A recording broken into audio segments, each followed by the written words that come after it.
Welcome to Raptors Recon, and today we're going to talk about Disney Resurrects Lucasfilm Games and what that means. So this article comes to you from PC Gamer, and I'm just going to jump right into it here. Lucasfilm Games has been unexpectedly resurrected by Disney. This is written by Fraser Brown.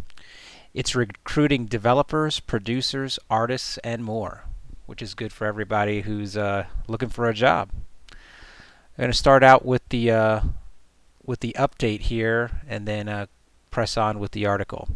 The update says, while the Disney careers listings are all publisher-side jobs, it looks like Lucasfilm Games has also been looking for designers as far back as 2017. Disney was advertising for a technical artist, engineering manager, producer, community manager, and a lead game designer on LinkedIn. A screen cap of which was shared by Team 17 community manager Ashley Day, suggesting that new games, at least then, were being considered. Okay, so here's the original story part. Disney appears to have resurrected Lucasfilm Games. You'll probably be more familiar with its successor, the greatly missed LucasArts, which developed and published countless games both in and outside the Star Wars universe until it was closed in 2013. While LucasArts was responsible for everything from Monkey Island as a developer to Knights of the Old Republic as a publisher, don't get your hopes up about a wave of new games appearing. Job listings posted on the Disney Careers website suggest it will support games using Lucasfilm IPs, including Star Wars, rather than developing them itself. But obviously, that update that I just previously said kind of contradicts this a little bit. They might actually be developing their own games internally, which is good news, I think. Anyway, let me continue. None of the listings are for developers or game artists. They're for roles like producer, associate, brand, art director, and marketing coordinator. The listings mention helping build the next great set of Star Wars and Lucasfilm heritage products, with developers and managing the review and approval of interactive products and that incorporate Lucasfilm IP, such as Star Wars film and television properties. While some might wish Disney would take away the license from EA, which has just produced only 2 Star Wars games, both sequels, in 6 years, there's nothing to suggest that will happen. But with the cancellations and the issues caused by Star Wars Battlefront 2's business model, it may be that Disney has decided to become a little bit more hands-on.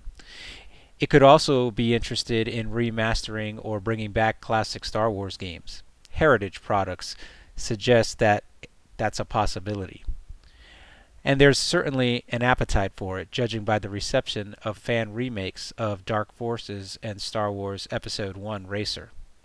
Hopefully Disney increasing its investment in games will also result in developers getting the extra support they need to get those games out. While only 2 have actually appeared in recent years, more have been in development and then subsequently shelved. Loads of talented people have worked on Star Wars games over the last decade. We just haven't seen much of what they created. The next Star Wars game on our radar is still something of a mystery, but a proper reveal is coming in April. In the meantime, here's everything we know about the Star Wars Jedi Fallen Order, so they have a link to that. And if you're in the mood for some nostalgia, give our Secret History of LucasArts a read. Cheers. PC Gamer. So what do you think about Disney resurrecting Lucasfilm Games? I think it's kind of interesting that they're not going with LucasArts, which was, came after Lucasfilm's Games was created. But and that may be for a number of reasons. But, looking back at what EA has done with the Star Wars brand, which is relatively nothing. I mean, 2 games in that long of a time frame. I know it takes, it does take a lot of money. It does take a lot of effort. It takes a lot of time to produce a really good game, but I am really surprised that they have not come out with more than just 2 games, and things have been getting shelved over and over. Now that could be for a number of reasons.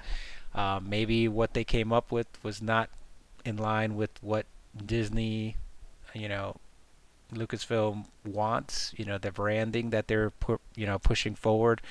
It could be, um, but you know, the latest sequel, that was pretty much a bomb. I mean, whether you liked playing it or not, I mean, just look at the numbers. Um, so and then you hear all these cancellations of projects, projects starting. Well, now it's going to cancel. Now we're not going to do it, and we have this other one percolating in the background. I'm just hoping that this will actually bring us some good Star Wars video games. I mean, you go back to the beginnings. I mean, there was all kind of, you get Dark Forces, you got X-Wing, TIE Fighter. I mean, those were really fun games. And you had Jedi Knight series, you had Star Wars Galaxies that came out. That MMO was amazing. Sandbox awesomeness. That it kind of went south after a while for some. That's a whole topic in of itself. I could cover that in a whole nother video. But they had some really good products. You can't forget what they did when they linked up with BioWare and did Knights of the Old Republic 1 and 2. Really good role-playing games, really fun, really awesome stories, really good stories. So there's a lot of potential out there. So for me, it's been rough with some of the choices that have been made, in the with the movies and such. But to me, this is actually good news. I'm hoping that this maybe this ties in with them announcing that the Game of Thrones guys are going to be working on not prequels, but the thousands of years ago, the ancient Jedi and that kind of time frame, the old Republic, old, maybe even pre-Republic time. So maybe that'll tie in. Maybe they'll be able to make some games that tie in with that. I mean, there's some cool stories out there. There are a lot of good stories and legends from that. And I know that stuff has been scrapped, but there are a lot of really good characters, really good villains. Obviously, from the game's perspective, you had Darth Revan, Malak, and all of that. But going even further back, you had Darth Bane, who came up with the Rule of Two. You had Exar Kun, one of the, greatest sword fighters, lightsaber fighters, who created the double-bladed lightsaber and used Sith sorcery, to create, his own army. And I mean, he faced off against, I mean, you had the Jedi Sith wars. I mean, you had all kinds of stuff that, yes, I know a lot of that stuff got wiped clean, but there is a lot of good stuff, of good story out there, to, potential to pull back in to the Star Wars universe. So tell me what you think in the comments below. Are you excited that Lucasfilm Games is getting reactivated? It's getting resurrected. A little bit of new life blood into the video game genre here for Star Wars. Let me know. Let me know what you think. Hit the like button and smash the subscribe button if you like what you're hearing. And may the Force be with you. See ya.